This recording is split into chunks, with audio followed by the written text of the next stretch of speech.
Good morning. It is 7:03 a.m. on Friday, June 12th, 2020. I'm Christiana Ellis and I just got up. This is 5 more minutes. I hear Rocket chewing on something, probably a cardboard box. What you doing, buddy? Yeah? It's fine. Uh,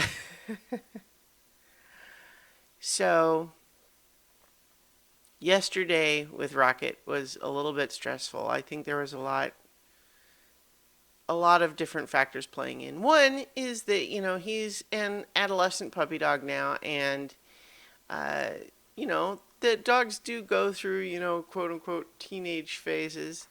And, so it's like there's going to be times like that where, like, the willful personality. Rocket? What? There's nothing over there that you actually are entitled to. What you doing? So there might be some of that, although yesterday was kind of like a spike in behavior.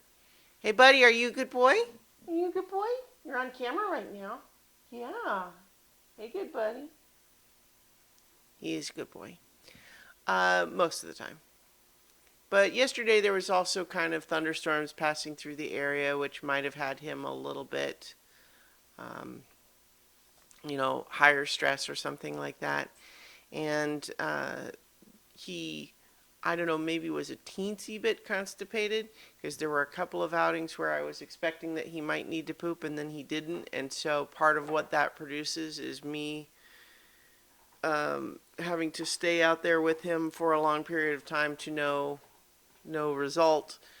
And therefore, me also maybe worrying just a little bit. Like, I know that I shouldn't get really worried yet because it's fine. It was fine, incidentally.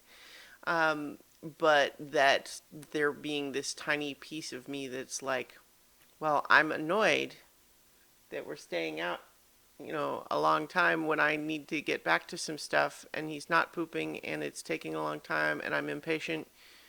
But also, what if I'm a terrible person for being impatient because something's actually wrong?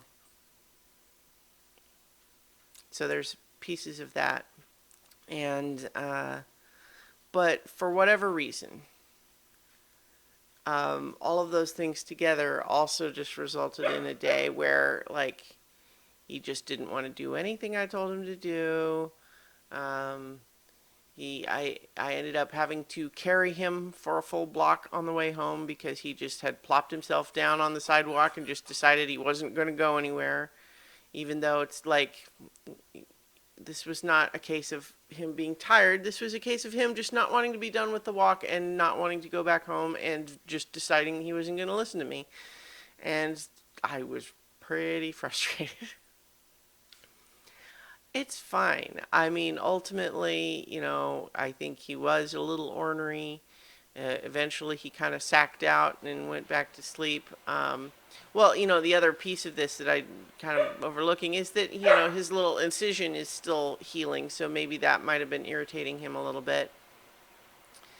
So eventually, he kind of calmed down. He slept a little bit. The rain blew away. I took him outside and he pooped and kind of just back to normal. And so it's all fine. We're all fine here. How are you? But, buddy, what are you doing, little boy? Let's see. There he is. What are you doing? So, yeah, it's fine. We're fine. But yeah, yesterday was sort of a spike there, and I think that's on top of me earlier this week talking about like a stress peak, and just there's a lot going on. And on that note, I know that there are a lot of people talking about like, well, there's a new rise in COVID cases in a variety of places, and then that because that sort of dovetails in the timing with uh, the protests a little bit. Like, there's a lot of people questioning, like, well, is this rise down to the lockdowns relaxing, or is it the protests? Certainly, the protests probably do cause some spread that wouldn't have happened. But you do see a lot of those protesters wearing masks, and like maybe some of them, like I'm sure there's going to be some increase from protests. But here's the thing, if you really want to try to see what's the dominant factor, look at where those rises are happening and look at where they're not happening. So, New York City, for example, had a whole lot of protesting, right? Do you see the rise there? No. Massachusetts, Boston had a bunch of protests. Um, rise there? No.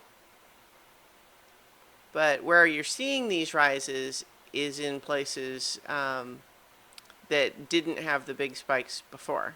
And I don't want to be, I'm not an epidemiological expert, and it may be, once we actually see the numbers play out, maybe we will see that there was a lot of new cases from the protests, and that's unfortunate. But it's also unfortunate that people, like that the actions that spurred the protests in the first place, people had to do something about that. So anyway, all right, I'm just ranting now, so I'll leave it there, and I'll talk to you all tomorrow for 5 more minutes. Please take care of each other.